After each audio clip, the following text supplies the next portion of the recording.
सभी देशवासियों को ठाकुर दुष्यंत सिंह का हार्दिक भरा नमस्कार। जय जवान जय किसान। मैं भारतीय किसान भानु का दिल्ली प्रदेश अध्यक्ष ठाकुर दुष्यंत सिंह, अखिल भारतीय क्षत्रिय महासभा का दिल्ली प्रदेश अध्यक्ष एवं राष्ट्रवादी जनलोक पार्टी सत्य का मैं दिल्ली प्रदेश अध्यक्ष ठाकुर दुष्यंत सिंह।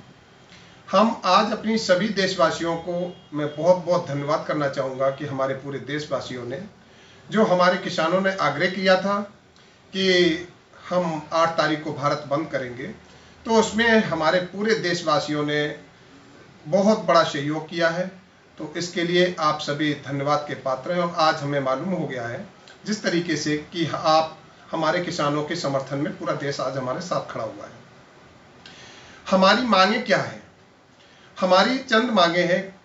आप जो 3 बिल लेके आए हैं उसमें हमारा कहना है कि आप एमएसपी, जिसे हम कहते हैं मिनिमम सपोर्ट प्राइस, हमने ये कहा है कि आप मिनिमम सपोर्ट प्राइस के जिस तरीके से आप लेके आए हैं, तो उसके साथ हमारा आप मैक्सिमम रिटेल प्राइस, आप ये कानून और बना दें जिस तरीके से अगर हमारा आलू, अगर कोई भी विदेशी कंपनी आके अगर हमारे किसान से आलू 10 रुपये किलो लेती है और उस पर 25% अगर वो अपना प्रॉफिट जोड़ता है विद खर्चे के, तो या 30% जोड़ते हैं, तो वो हमारा कितना हो जाएगा? 13 रुपये किलो।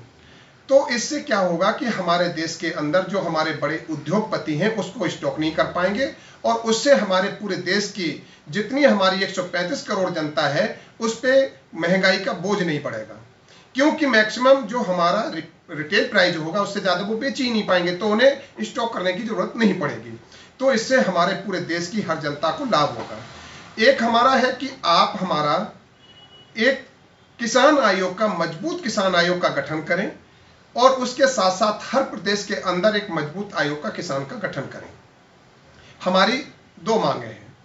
आप सरकार से मेरा कहना है कि आप हमारी 2 मांगों को इनको पूरा कर दीजिए, और उसके बाद में हमें लोगों को, आज पूरे देश के हमारे सारे किसान सड़कों पे उतरे हुए हैं, तो हमारे आज पूरे देश के किसानों को क्या जरूरत पड़ी है?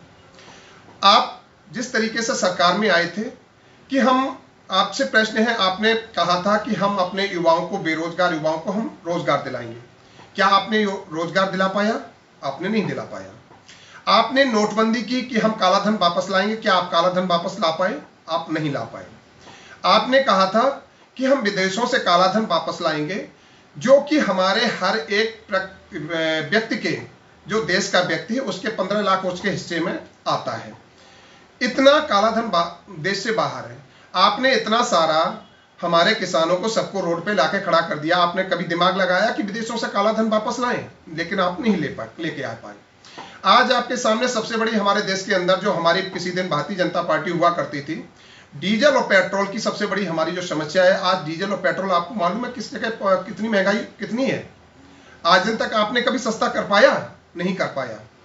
आप ये बताइए, जो आप कहते हैं अयोध्या मंदिर की बात करते हैं, आपने अयोध्या मंदिर में आपने क्या किया? ये तो सुप्रीम कोर्ट का आदेश था, और उसमें भी आपने अयोध्या मंदिर में हमारे जिन मुसलमान भाइयों को, और आप हिंदुत्व के नाम पे जो वोट लेते हैं हिंदू मुस्लिम करके, हमारे आज भी उसके नाम जितनी जगह हमारे हिंदुओं को मिली उतनी जगह हमारे मुसलमान भाइयों को आपने मस्जिद की दिए। तो इसमें आपने नया क्या कर दिया है?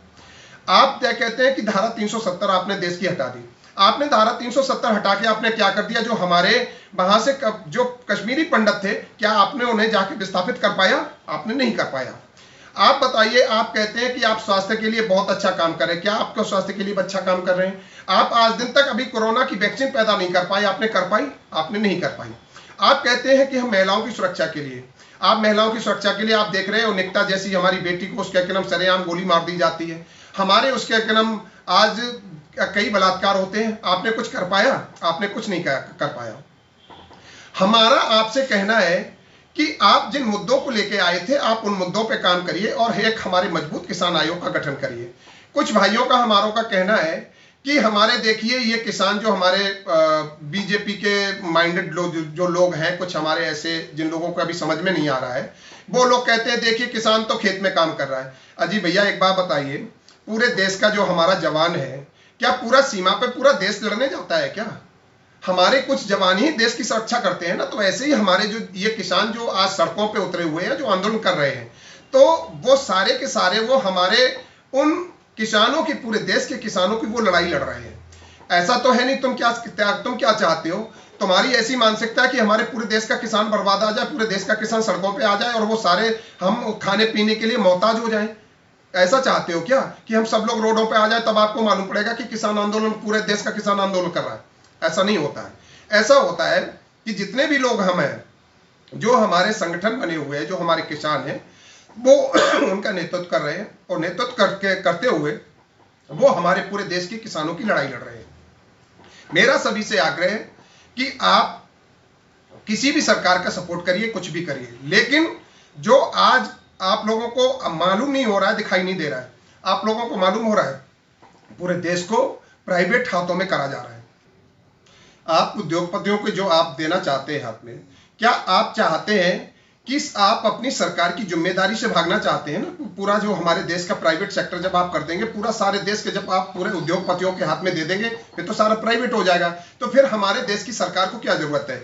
जैसे आपने लाइट, पानी, रेलवे, आपने जितना भी हमारा उसका क्या नाम, लाल किला तक हमें पता चला है कि आप 2 घंटे के लिए, जब आप 15 अगस्त पे झंडा फहराने के लिए आपने 30 लाख रुपए दिए, मुझे यह तक पता चला है।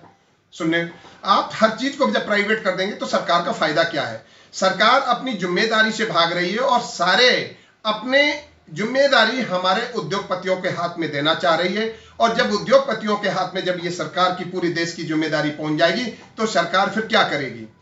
तो मेरा सभी से आपसे आग्रह है कि मैं किसी सरकार के विरोध में नहीं हूं, लेकिन जो नीतियां हैं मैं उनका विरोध कर रहा हूं। हमारा किसी सरकार से, हम भी तो किसी ना किसी को वोट देते होंगे भाई। मैंने भी भारतीय जनता पार्टी को वोट दिया। ऐसा नहीं है कि आप ये सोचते हो मेरे अंदर में, मेरे भी अंदर मैं भी एक राष्ट्रवादी व्यक्ति हूं, कोई ऐसा नहीं है। लेकिन जो नीतियां गलत बन रही है, जिससे हमारे लोगों के, आप जीएसटी लेके आए, जीएसटी से आप बताइए ना, हमारा जितना भी छोटा व्यापारी वर्ग है उसके बताइए 1000, 2000 रुपए, 3000 रुपए, 4000 रुपए आपने साल का खर्चा बढ़ा दिया। उससे क्या है? क्या फायदा हुआ है? आप कुछ फायदा लेके आ पाए? कोई फायदा नहीं हो रहा है। जो चल रहा था, आप सही तरीके से नीतियों को नहीं लेके आ पा रहे हैं और आप आनन फानन में जो मर्जी उसके नाम कर दे रहे हैं। और करने के बाद में लोगों को अपनी गलती छुपाने के लिए, उस पर पर्दा डालने के लिए, पता नहीं भाई कई करोड़ों का मीडिया के द्वारा जैसे भी आप लोगों को उसकी पॉजिटिविटी दिखाने के लिए पता नहीं कितना खर्च करते हैं अपनी गलतियों को छुपाने के लिए। तो प्लीज मेरा आपसे कहना है, मैं भारतीय किसान महासभा का मैं दिल्ली प्रदेश अध्यक्ष, अखिल भारतीय क्षत्रिय महासभा का दिल्ली प्रदेश अध्यक्ष और राष्ट्रवादी जनलोक पार्टी का मैं दिल्ली प्रदेश प्रभारी होने के नाते मैं बड़ी जिम्मेदारी से तीनों अपने दोनों संगठन और अपनी पार्टी के नाते से मैं आपसे आग्रह करना चाहता हूं कि आप अपनी नीतियों को बदलिए। सबसे पहले जो हमारे किसानों की मांग है कि एक आप मजबूत किसान आयोग का गठन करिए और एमएसपी पे आप साथ साथ में आप मैक्सिमम रिटेल प्राइस आप फिक्स करिए, कानून बनाइए।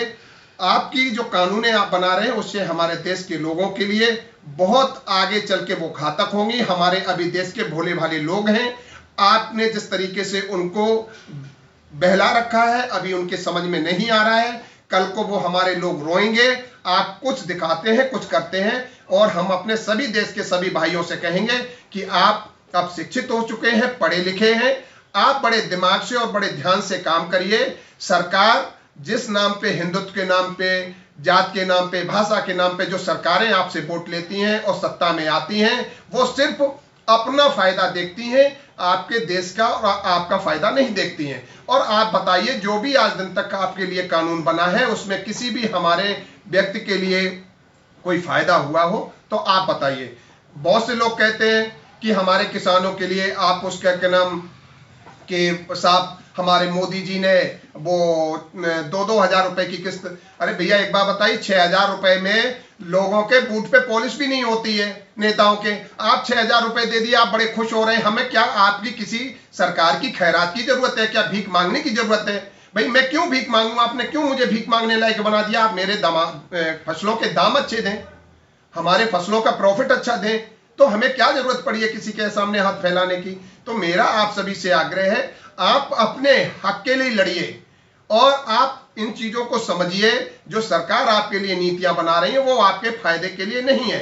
ये कर कुछ रहे हैं और दिखा कुछ रहे हैं। तो आप से मेरा सहयोग और आपने जो आज हमारे भारत बंद में किसानों का सहयोग दिया है, इसके लिए मैं फिर अपने सभी देशवासियों को बहुत बहुत धन्यवाद कहना चाहूँगा। और हम अपने दिल्ली प्रदेश प्रभारी ठाकुर दुष्यंत सिंह, भारतीय किसान आंदोलन भानु का दिल्ली प्रदेश अध्यक्ष, अखिल भारतीय क्षत्रिय महासभा का दिल्ली प्रदेश अध्यक्ष, राष्ट्रवादी जनलोक पार्टी का मैं दिल्ली प्रदेश प्रभारी, आप सभी देशवासियों को फिर एक बार पुनः मैं बहुत बहुत हार्दिक धन्यवाद करता हूं। और आप भारत हमारे किसानों का ऐसे ही साथ और सहयोग देते रहिए। धन्यवाद। जय जवान, जय किसान, वंदे मातरम, जय हिंद।